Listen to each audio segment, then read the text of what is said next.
Well, we're getting to the bottom of the end. New Year! Happy New Year. Is it New Year or is it Mother's Day? Or maybe it's birthday. Christmas.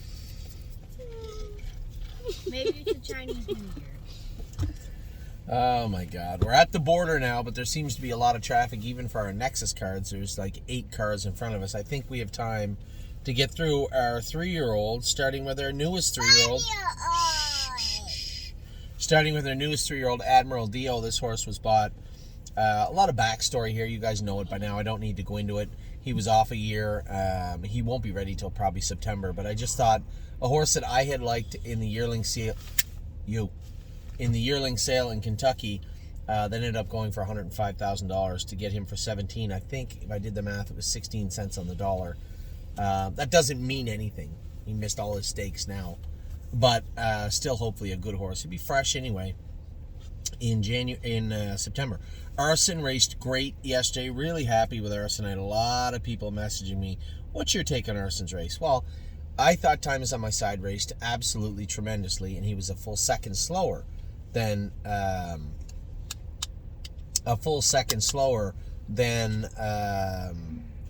Arson. Now, Mark's take on Arson was, Anthony, listen, he's got a long season ahead of him. I think he's going to be a nice horse for you in Kentucky. Why don't we just race him in the Stallion Series? Which I think is fair. You know, anytime, and this is the rawest data and the data that makes the most sense. The driver, and in this case my brother, is going to make the most money with the best finishes. And although it was the toughest division and we could hope for an easy division next week, I think the smartest play is the play that Mark had outlined, and that would be just race him in the Stallion Series. And there's no gimmies. You know, because there's only 4 divisions in Pennsylvania, there's a lot of killers just end up staying in the Stallion Series. I don't think there's going to be any walkovers there. And hopefully we can get the job done next week. But happy with Arson, not disappointed at all. Long year ahead of him. And I think the pivot to the left or the right, depending on how you see that, is a good management tool for us at this point. Blanton's Blue continues to race good. A third last night, and the number is a 4, but not 7. I was happy with Blanton's Blue, and I think he looks pretty good heading into the stakes season. We'll probably start him in the Excelsior, I think, at Vernon Downs towards the end of the month. Born to Dance. He's in to go Tuesday night. I've been having some discussions with Nick Lems in Minnesota about some horses heading there, and Born to Dance did come up. He said, I know he's an Ohio bred. I kind of like him by the looks of him. And I said, well, he's a little skittish. I said, he's an Ohio bred, but he's not quite a Buckeye horse. And if you thought that he was going to be useful in Minnesota, I could be talked into sending him. We'll probably solidify which horses we're sending to Minnesota. We had a great run with Nick last year, Nick and Bob last year. And I think there's nothing standing in our way of doing the exact same thing this year. Now, Born to Dance is not per lucky. But having said that, I think there's a place for Born to Dance. Wherever he can do the best for us is where he should be. I think we can all agree on that. What do we got next? Did Not Know will be racing next weekend in Ohio in the Maiden Claimer. Yeah, and this is the same thing with the email with Dave that I was talking about tonight. We don't know what they're going to be. All we can do is put the work into them, hope they draw good, they're healthy, and that they end up being good horses. And it's not always going to be that way, but trying to manage them and put them in a place they can do good is our job. That's our number one job, whether that's a stake race or a non-winners race or a condition claimer. Put them in where they can do, and I think Did Not Know will fit fine next week at Northfield Park. Dominion has qualified twice now. I don't know if Harry's going to enter him in the maiden or where he's going to put him. I'm eager to see how he races. I like the horse. I think he's got a bright future. Addie? I think he's got a bright future. We'll see how he does down the road. Don't Talk About Bruno. We'll head to the City of London on Friday in London. I know some people said, we got the Prospect. We got the Grassroots coming up. We're going to the City of London with Don't Talk About Bruno. We'll start there and see how he does. Drebin will race next week, I suspect, on Thursday. I'm actually just talking to Dominic a little bit as we were driving down the road. I forgot to talk to him about Drebin. I will talk to him in just a minute.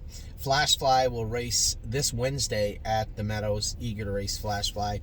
George of the Jungle will also, I think he'll go to the Grassroots in Flamborough. This horse showed some talent. We already have one going to the City of London. London's a tighter track than Flamborough for the most part. I think the Grassroots makes more sense for George. His horse trotted 56, was going to trot in 56 and a piece again and made a break. I think probably Flamboro's the place for him to be. Great Bet. Dominic said we'll school Friday and be racing there shortly thereafter. Gypsy Hill will race Thursday again in Scioto. Man, he raced great the other night. Really like driving Gypsy Hill and Irresistible Sun. We'll be bringing Sweeney down there also this week. Interested to race all three of them. They're nice horses to drive, and I really enjoy driving them. Hallie in the Clouds bled a little bit. She's going to need 14 days before she can be put back in which she will be. I'm Fancy Like also bled a little bit. She's on Lasix now. She'll be racing next week at Northfield Park. Insider Trading will race next week. We'll see if we can get her back on track. Quite a few stumbles at the start of the year, and Dave having a rough week. Dave is one of my partners, as Marco is on this filly, and you guys know we're working towards getting her better. She did trot in 56 already, so the speed is there, just not in the way that we want it. So we're going to continue to work until we get her polished up nicely. Irresistible Sun, as I just mentioned, love racing this guy. He's going to be Indigo Thursday at the Meadows, or at Scioto.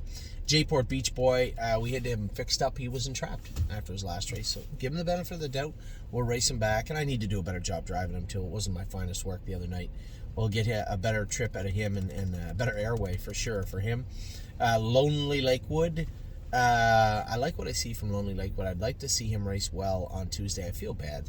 You know, we sent Eric down there with all these okay horses, and they got thumped in Kentucky. Now, my message to Eric and Kathy will be simple.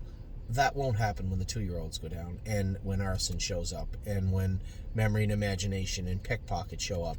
That won't happen. And I feel bad for them, feel bad for all my partners. It just didn't work out, and it was a tremendous step backward for us, and nothing we can't recover from, but it just did not work out. Lover's Play was sick last week. She'll likely be Indigo this week, I would imagine. She'll be just fine. I love racing that little filly. McPaisley, I didn't realize she was that close. Dominic's going to train her in 2.5 this week at Mohawk, which is good to hear. Mel Gibbswan is Indigo this week. Interested to see how he does this week. We did trim up his strap muscles, so we'll see how he does this week now that he's all cleaned up a little bit. Memory and Imagination will head to Plainridge for the Bunker Hill Stake.